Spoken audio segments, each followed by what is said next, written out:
नमस्ते विद्यार्थी मित्रों। कक्षा 9वीं में आज हम नया एक पद्य पाठ शुरू करने जा रहे हैं, एक फूल की चाह, जिसके रचयिता है सिया रामचरण गुप्त। दोस्तों, वैसे हम जानते ही हैं सिया रामचरण गुप्त को। वे एक हिंदी के प्रसिद्ध कवि हैं।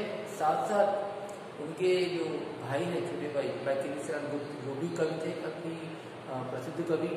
उनके पिताजी भी कविताएं लिखते थे। मैं आपको बात बता दूं कि सिया रामचरण गुप्त जो कवि हैं, उन्होंने 20 साल की उम्र में ही एक पहली किताब लिखी थी। तो इस तरह से सिया रामचरण गुप्त जो है, ऐसे जाने माने हिंदी के साहित्यकार हैं। उन्होंने इस कविता की बात करें, एक फूल की चाह, इसमें सामाजिक कुरीतियां जो है, अंधविश्वास है, उसके ऊपर करारा प्रहार किया है, करारा व्यंग किया है।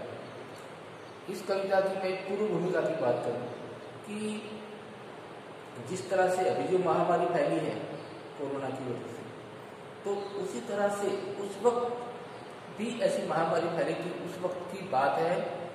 उस वक्त जो महामारी का माहौल है, ऐसे में एक किसान, गरीब किसान जो अछूत है, वो अपनी बेटी को ये सामाजिक अंधश्रद्धाएं, अंधविश्वास, कुरीति की वजह से अपनी बेटी जो बीमार है उसका ना इलाज करवाया, ना अंतिम समय में उसको मिल भी पाया। तो उसका चित्रण यहाँ पर किया है कि किस तरह से छुआछूत जो एक दूषण है हमारे समाज का, वो किस तरह से हमें बर्दाश्त करना पड़ता है लोगों को, और किस तरह से परेशानी झेलनी पड़ती है। ऊपर वाले ने बनाते वक्त कोई भेदभाव नहीं रखा, ऊंच नीच, लेकिन यहाँ के कुछ लोग जो अंधविश्वासी हैं और अपना फायदा जो ढूंढते हैं हमेशा, ऐसे लोग, ऐसे जो छोटी जाति वाले हैं, उनको परेशान करते हैं, उनको इंसान ही नहीं समझते। यहाँ इस कविता के जरिए हम देखेंगे कि किस तरह से एक मासूम बच्ची जो है, वो अपनी एक इच्छा जो है, अंतिम समय की इच्छा, वो भी पूरी नहीं कर पाती। क्यों? ये छुआछूत की वजह से। होता ये है इस कविता में कि महामारी फैली हुई है। ऐसे में कवि जो है, जो लड़की के पिता जो है,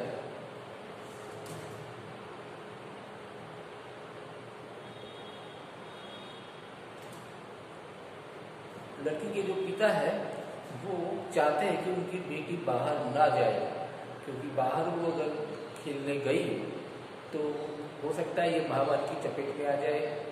तो उससे वो काफ़ी वो बोलते थे, समझाते थे कि बच जाओ, लेकिन फिर भी वो चली जाती है। उनको हमेशा ये डर रहता है कि ये सलामत रूप से घर वापस आ जाए तो अच्छा। पर आखिरकार जो उनका डर था वही हुआ। होता यह है कि लड़की बाहर खेलने जाती है, लेकिन फिर आती है तो उसे बुखार होता है, काफ़ी ज़्यादा बुखार था।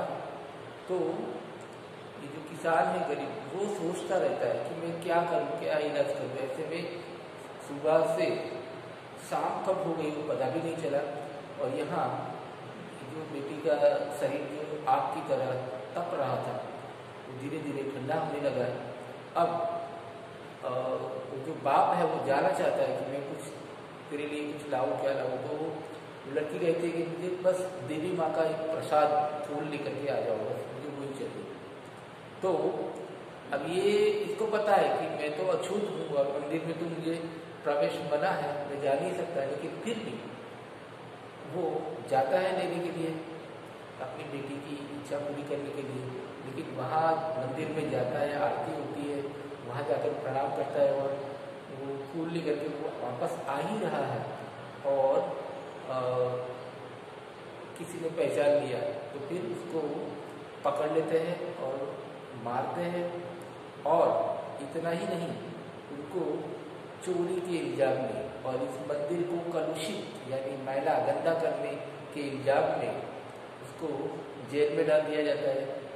अब जेल में जाने के बाद वो जब आता है तो गांव में आकर के ही उसको उसकी लड़की कहीं नहीं मिलती है, और आखिर में मिलती है तो एक राख की ढेरी के रूप में वो नसीब मिलती है। तो इस तरह से एक छुआछूत की वजह से एक बाप अपनी बेटी की इच्छा पूरी नहीं कर पाया, तो ये सामाजिक दूषण को कवि ने बखूबी यहाँ पर हमारे सामने प्रस्तुत किया है। आइए देखते हैं।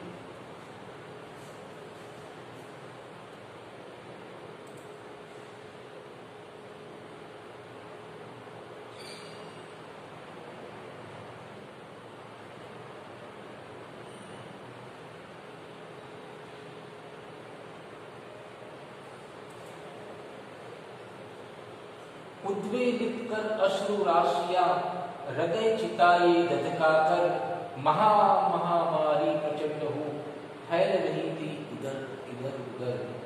यहाँ उद्वेलित कर अश्रु राशियां यानी हमको रुला दे, आंखों से आंसू बहा दे, ऐसा माहौल था।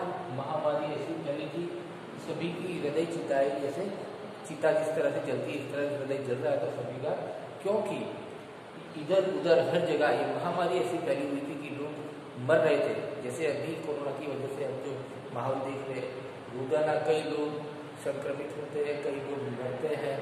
तो ऐसे यहाँ पर महामारी का वर्णन है कि महामारी ऐसी फैली हुई थी कि लोगों के आंखों से आंसू बहते थे, रोते थे लोग।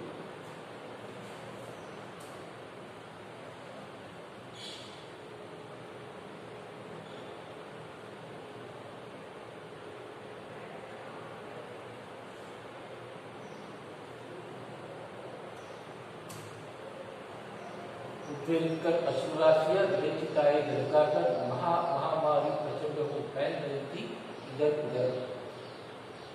इन पंक्तियों में लेखक ने कुछ समय पहले भयंकर महामारी का वर्णन किया है, जिसके कारण कई मौत हो गई थी। हम चित्र में देख सकते हैं चिताएं जल रही है।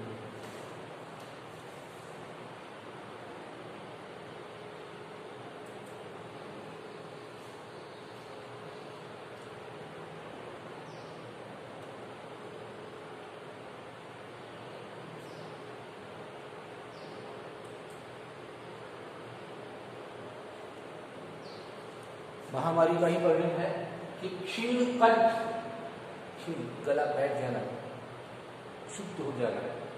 तो जैसे मृत वक्ताओं का करुण दुर्दान यानी हमेशा लगातार दुर्दान यानी दर्द भरा अंत, दर्द भरे अंत से लोगों की मौत, मृत अवस्था में लोगों की इस तरह से मौत हो रही है कि लोग करुणा से, ट्रेजेडी से रो रहे हैं लगातार। बने हुए था निज कृष्णराव में, अपनी सभी के अंदर जो आवाज जो है वो दबी हुई थी, और हाहाकार अपार अशाल, हर तरह हाहाकार था, त्राहिमाम। सारा माहौल मृत अवस्थाओं यानी वह माँ जिसकी संतान की मृत्यु हो चुकी है, उनके दिल दहलाने वाले रोने की आवाज से भरा था। दिल दहला दे, इस तरह का वो है। चित्र में देख सकते हैं माँ जिसका बच्चा जो मरा है, उस वजह से कितने दिल दहला दे ऐसी आवाज में वो रो रही है। तो ये महामारी का वर्णन है।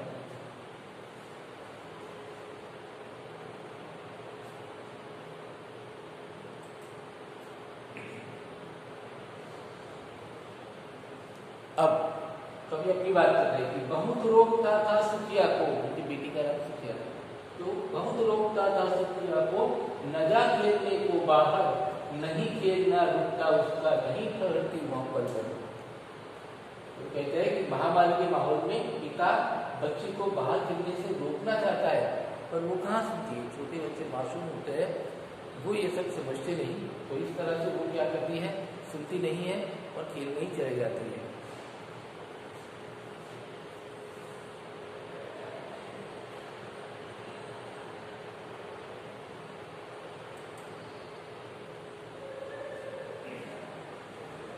मेरा हृदय कांप उठता था, बाहर गई निहार उसे, निहार देखा, यही मानता था कि बचा लूं किसी भांति इस बार उसे। पिता का हृदय डर से कांप उठता था, वो यही सोचता था कि किसी तरह मेरी बच्ची इस बार भी सही सलामत घर वापस लौट आया, पर वो लगातार खेलती ही रहती थी।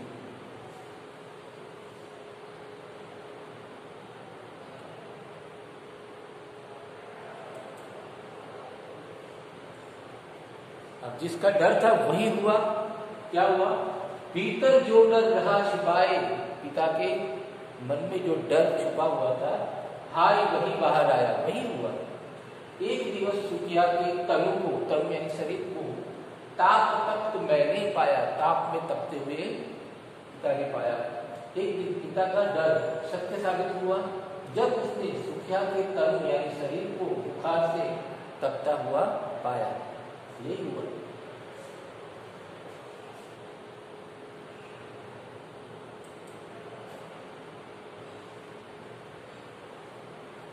ज्वर में विह्वल हो बोली वह, ज्वर में यानी बुखार में विह्वल होकर यानी परेशान होकर बोली, क्या बोली? क्या जानूं किस डर से डर मुझको देवी के प्रसाद का एक फूल ही डोला कर।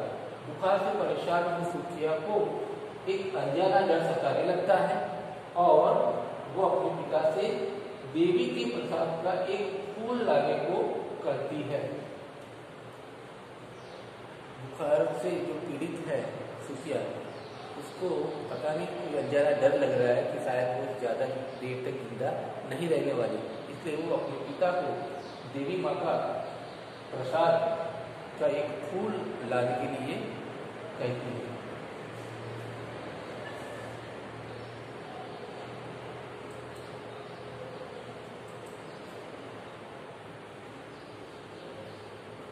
क्रमशः यानी धीरे धीरे कंठ क्षीण हो आया, उसकी आवाज जो है वो धीरे धीरे धीमी हुई। शिथिल हुए अवयव सारे, सारे बॉडी पार्ट जो धीरे धीरे शिथिल हुए यानी शांत होने लगे।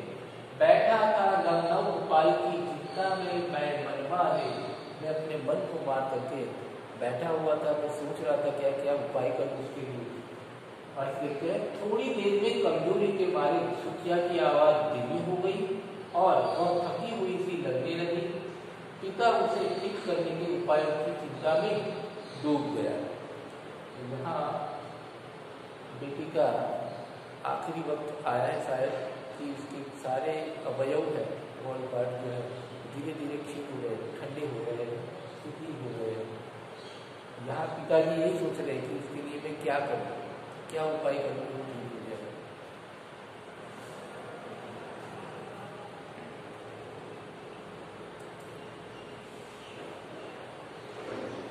जान सका न प्रभात सजग से हुई अलस कब दोपहरी। पिताजी को पता ही नहीं चला कि कब सुबह से लेकर के दोपहर हो गई। स्वर्ण घनों में, सोने के बादलों में कब रवि डूबा, कब सूरज डूबा, कब आई संध्या ढली। सुबह से दोपहर फिर शाम भी हो गई, पता ही नहीं चला। ऐसे में कब सुबह से दोपहर हुई और कब सूरज डूब गया और सांझ आ गई, पिता को कुछ पता नहीं चला कि अपनी बेटी को बुखार आया, इस वजह से इतने परेशान होकर वो सोच रहा है, उपाय सोच रहा है। ऐसे में सुबह से शाम कब हो गई पता ही नहीं चला।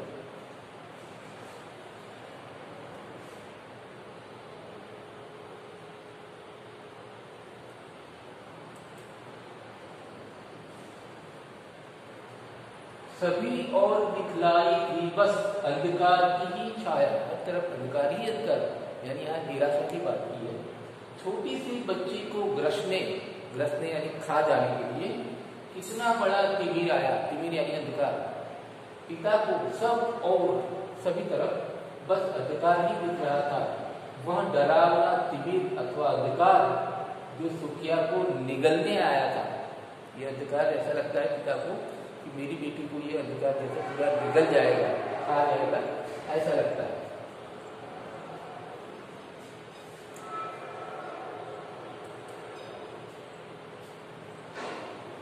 ऊपर विस्तृत महाकाश में, विस्तृत यानी विशाल, महाकाश यानी महा बड़ा आकाश में जलते से अंगारों से, रातों में तारे टिमटिमाते हुए जलते से अंगारों से झुलसी सी जाती थी आके जगमग जगते तारों से। इस दुख की घड़ी में दुखी पिता पिता को जगमग करते तारे भी अंगारे समान लग रहे थे। देखो, व्यक्ति को जैसा महसूस होता है, जैसे माहौल में होता है, उसको चाहे अच्छा नज़ारा दिखा हुआ, लेकिन फिर भी उसको ये सब दुखी करने वाला ही लगता है। यहाँ पर लड़की के पिता को यही लग रहा है कि मुझे जो तारे जो है आकाश के, वो जैसे कितने सुंदर लगते हैं टमटमाते तारे, लेकिन फिर भी उनको तो एक अंगारों की तरह लग रहे हैं।